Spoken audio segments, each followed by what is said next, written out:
Coming to you live from Nairobi, Kenya, this is TV47 Weekend. To top 3 stories lined up just for you.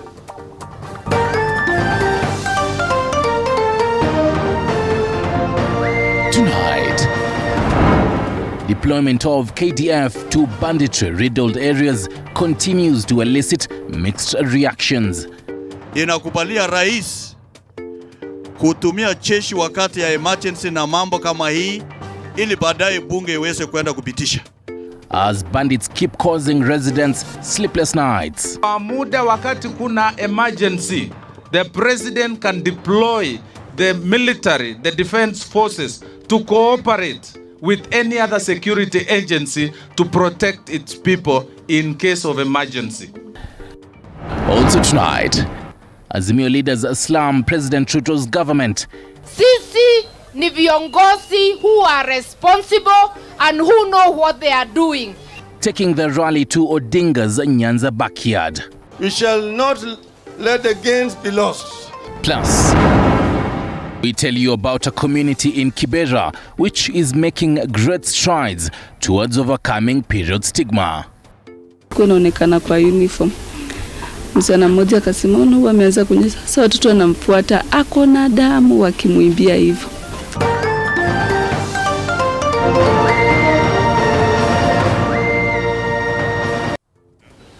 At 9 p.m. East African time. Welcome to the broadcast. Catherine Simaloi is on the sign language interpretation. My name is Stanley Iringeta. You can always talk to us on our socials below your screens.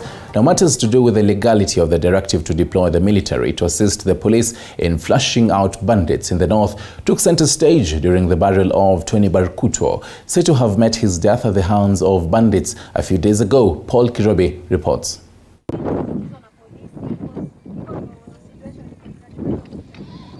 As the joint operation of Kenya Defence Forces and the National Police Operations enters day 2 in the North Rift region to restore peace, pain and anguish continues to rent the air. Tony Barkuto, who is said to have met his death in the hands of bandits while attending to his kettle, was laid to rest this evening. Leaders, serikali, wafanye head count. Ijulikane kila kijana ako ya family gani, anafanya kazi gani, na anakaa wapi, na anafanya nini, anajishughulisha na nini. Wakifanya hivyo naona hao bandits wanaweza kupatikana, hawezi kukosa kujulikana. This is not the first time this family is bearing the pain, losing a family member. Kifungu 242 ya sheria na katiba ya Kenya inakubalia rais kutumia jeshi wakati ya emergency na mambo kama hii ili baadaye bunge iweze kwenda kupitisha. So chenye rais amefanya ni halali.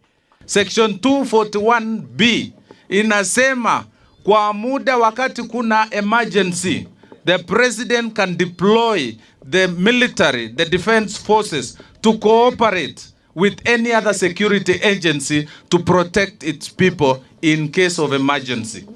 The burial happening just hours after the first contingent of KDF soldiers landed in the area, a move that has become the subject of the heated debate, with the Law Society of Kenya threatening to move to court to overturn the directive by President William Ruto to deploy the military to the troubled north. According to the Law Society of Kenya, the deployment without getting parliamentary approval is an affront to the Constitution, giving the government 3 days to overturn the directive. According to the Constitution Article 241, KDF may be deployed to restore peace in any part of Kenya affected by unrest or instability only with the approval of the National Assembly. A section of lawmakers now arguing that the move by President William Ruto was not an emergency. Only the president can deploy because he deploys in his capacity as commander-in-chief of the armed forces, not any cabinet secretary. So that's the first thing that is wrong. But the second thing that is wrong is that he needs to seek the approval of the National Assembly before deployment, not after. I think that is where now the people are causing confusion. They want to refer to banditry as an emergency, but that is not the emergency that is contemplated in the Constitution. That is deploying KDF internally. But emergencies are cases where like we have floods or we have earthquake or things like that. However, leaders drawn from the region says the Law Society of Kenya do not understand the pain they are undergoing, backing up the government's move to deploy KDF soldiers. The same constitution you are using to challenge this decision is the same constitution which protects the lives of the Kenyan people through the same constitution. Paul Kirobi, TV47. And meanwhile, officers from the Directorate of Criminal Investigations conducted a forensic examination of a chopper belonging to Pokot South MP David Kosing in search of evidence into allegations of sponsoring banditry activities against the legislator. This even as residents of West Pokot County called for reduction of force employed by police and KDF officers in the ongoing operation to flush out bandits. After a series of allegations that a white chopper owned by Pokot South Member of Parliament was used to ferry supplies to bandits in West Pokot County, forensic experts from the DCI conducted a thorough examination on Kosing's chopper, colored white and green, at the Wilson Airport as part of investigations into allegations leveled against the MP. The DCI officers were able to look at the chopper. They took photographs, they took whatever details they were to take. Kosing's wars are reported to have begun after a chopper belonging to him was used to ferry 7 banditry suspects who were released on bond from the Kitale law courts. Kosing, together with his lawyers, have however denied allegations that the MP could be sponsoring banditry activities, insisting that the said white chopper does not belong to the parliamentarian and that the wars he is facing are tribally and politically instigated. What we can say authoritatively is that there is no white chopper. Mheshimiwa's chopper is white and green.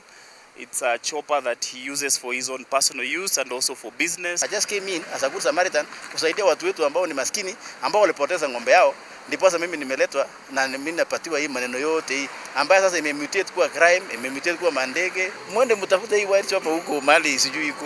Mimi sijui iko.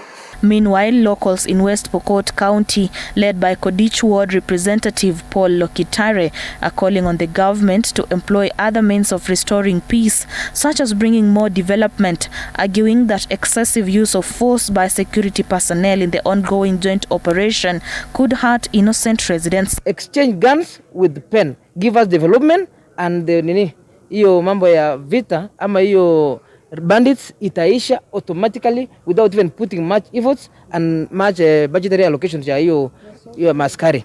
Na mbona mnataka kutuingilia mpaka sisi masira? Sisi tuko na masira kwa maana watu wetu wamenyanyaswa. Ng'ombe 200 wamewawa.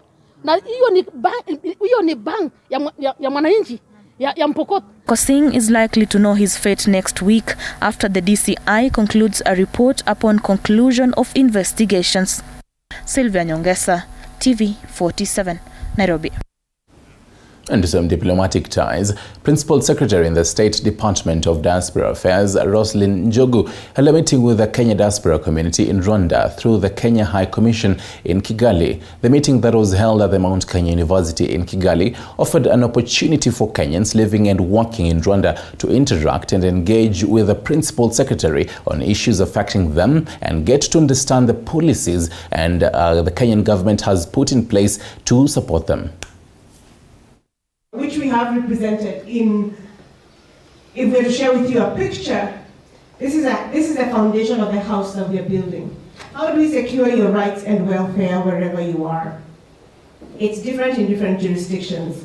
Your rights here, the thing that you need here probably is to be able to renew your driver's license, right, from the mission, or to be able to get married at the High Commission without having to go home and get married there. In some other places, it's just simple things like being able to have your labor rights respected and things like that. So depending on the different jurisdictions, how do we ensure that we can champion your welfare and rights?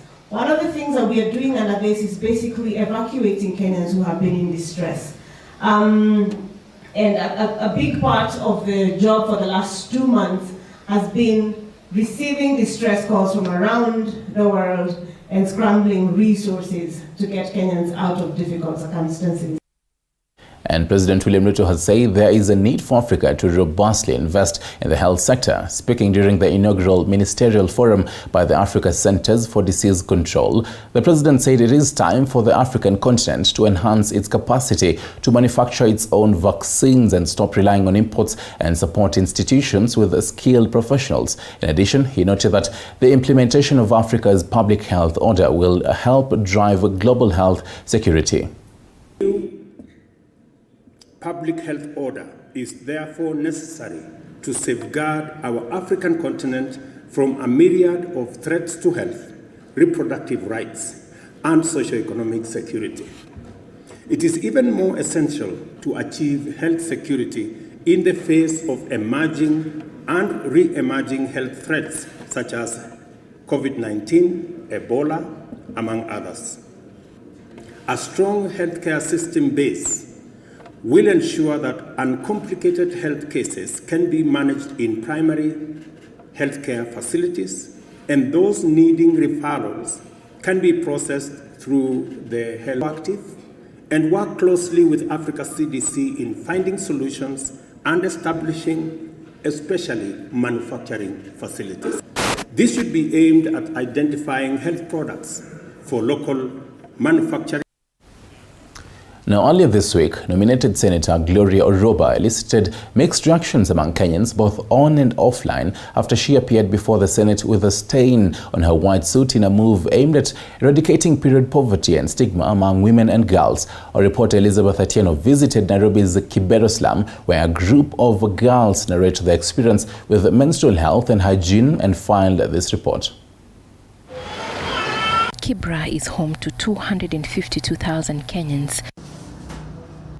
But there exists a shadow pandemic affecting many women and girls at least every month once they receive their monthly periods.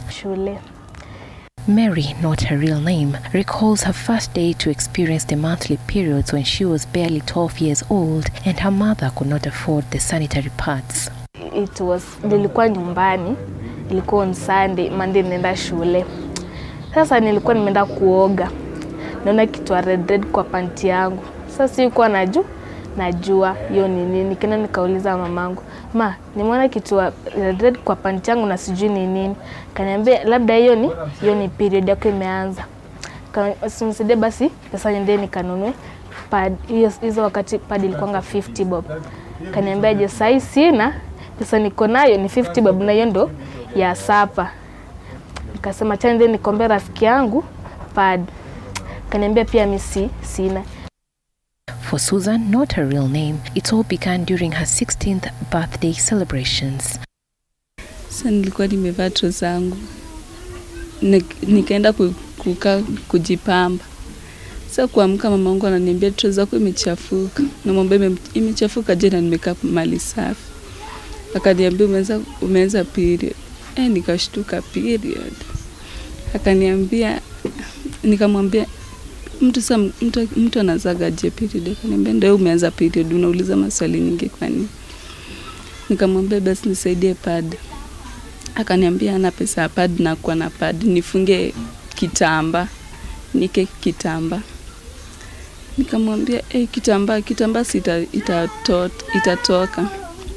Akaniambia tukagiki zamani tulikuwa tunafunga hivyo. Nilikuwa hapo kwa hiyo group tulikuwa tumekaa, ndo hapo tulikuwa nasikia like ni kama najikojolea. Sikuwa najua nilikuwa nimesikia ni kama nimejikojolea kiasi tu. But sikuweka kwa kichwa wangu. At that time nikaamka, saa break time ilifika, nikasema nikaamka kwenda canteen, ndo my close friend, that was a boy, nilikuwa tunamuitanga Jofu. Yeye ndo akaniambia, "Haya, umeanza periods." Nikamwambia wewe kuwa serious. These girls have faced period shame while in school. Some were even forced to stay away from school for some time. Sasa hiyo damu yake ilitoka mob. Sasa ilikuwa inaonekana kwa uniform. Msichana mmoja akasema huyu ameanza kunyesha. Sasa watoto wanamfuata, ako na damu, wakimwimbia hivyo. Sasa pia anakimbia kwa choo, watoto bado wanamfuata, wanasimama hapo nje wanamuongoja. So tukaendelea kucheza, then tukarudi class. Vile niliketi second lessons ndo nikafeel maybe uniform yangu imechafuka, and it was a blue uniform, so you can imagine the color. So nikisimama watu nashangaa, kila mtu ananiangalia, you're wondering what's happening.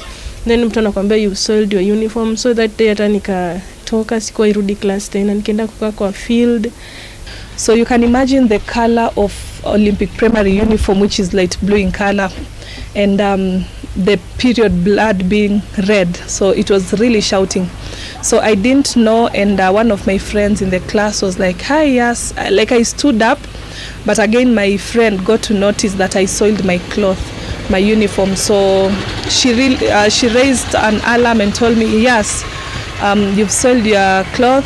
So I had to take my sweater and wrap around my waist.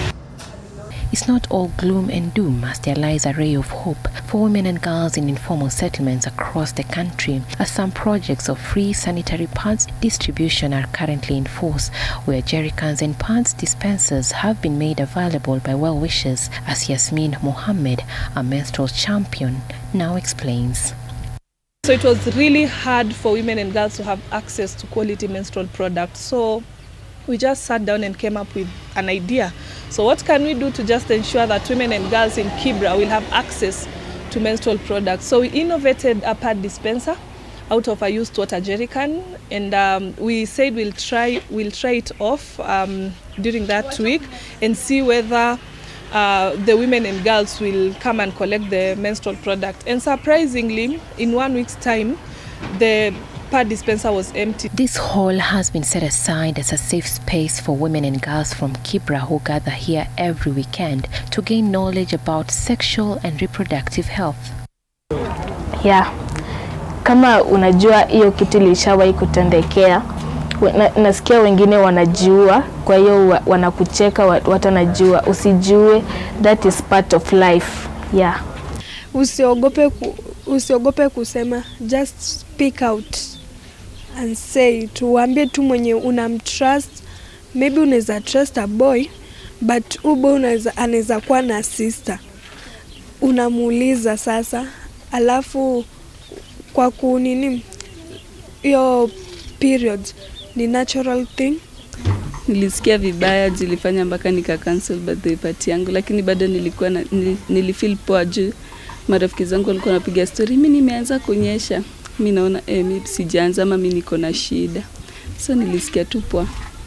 I feel like a girl. All eyes are now on the National Assembly and the Senate, as many women and girls from vulnerable families anxiously wait to see if the government will make the sanitary towels free to all school-going children, and if there will be creation of awareness across the country so as to stop period shame and stigma. Period stigma is still a thorn in the flesh for many women and girls in the informal settlement, as over 65% are unable to access this vital commodity, forcing them to engage in early sexual activities to secure their menstrual health and hygiene. Elizabeth Atieno, TV47, Kibra, Nairobi. All right, thank you for that, Elizabeth Atieno, and thank you for shedding light on that particular matter. Now, the Wiper Party National Executive Committee is currently meeting in Naivasha to deliberate on pertinent issues concerning the party. This comes in the backdrop of a shake-up within the Azimio coalition as parties exit the coalition, and pressure is mounting on the Azimio leader Raila Odinga to front Wiper Party leader Kalonzo Musyoka as the next presidential candidate for the coalition. Leaders from the region want Azimio leader Raila Odinga to support Kalonzo Musyoka for the presidency in 2027, saying that Kamba community has suffered a lack of support from national government due to its support for Raila for a long time.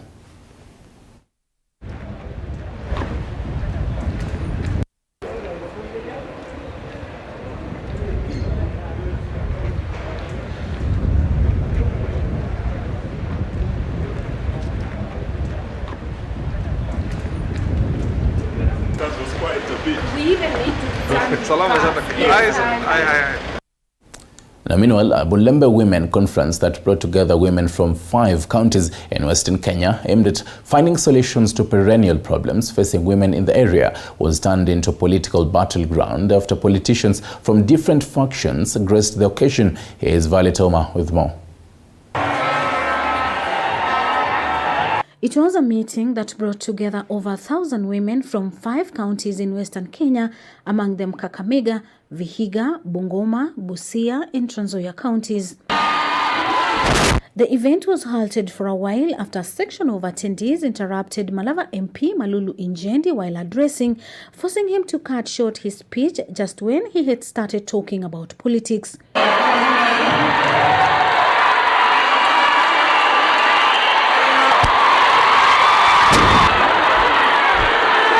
They said their meeting was purely finding solutions to challenges women are facing in the region and not politics. The women who were affiliated to different political factions said they have decided to put aside their political differences to discuss thorny issues they are facing, such as gender-based violence, their position in leadership, women empowerment, teenage pregnancies, among others. That which brought you today here was not politics. Hawa ndugu zetu wanaume wananyanyasa akina mama, na mara nyingi ni wale ambao wako karibu nao. Chief Cabinet Secretary Musalia Mudavadi, who was in attendance, called on opposition to work with the government of the day to revive the country's economy. So we have to work together. Whether you are from Azimio, whether you are from Kenya Kwanza, now we are together. Kweli ama uongo? Kweli ama uongo? Kwa hivyo lazima tushikane, tuanze kujenga na tujitoe kwa shimo lile sisi wote. NARC Kenya Party leader Martha Karua and others Mio leaders who shared the podium with Musalia Mudavadi called on the government to fulfill their promises they made during campaigns. Ahadi ambazo mulitoa kwa kina mama, muliwaambia mtawapea nusu ya cabinet ya serikali. Imefika nusu kina mama? We know that there's a proposed amendment of the constitution ili wapasue kaunti ya Bungoma, wapasue kaunti ya Trans Nzoia,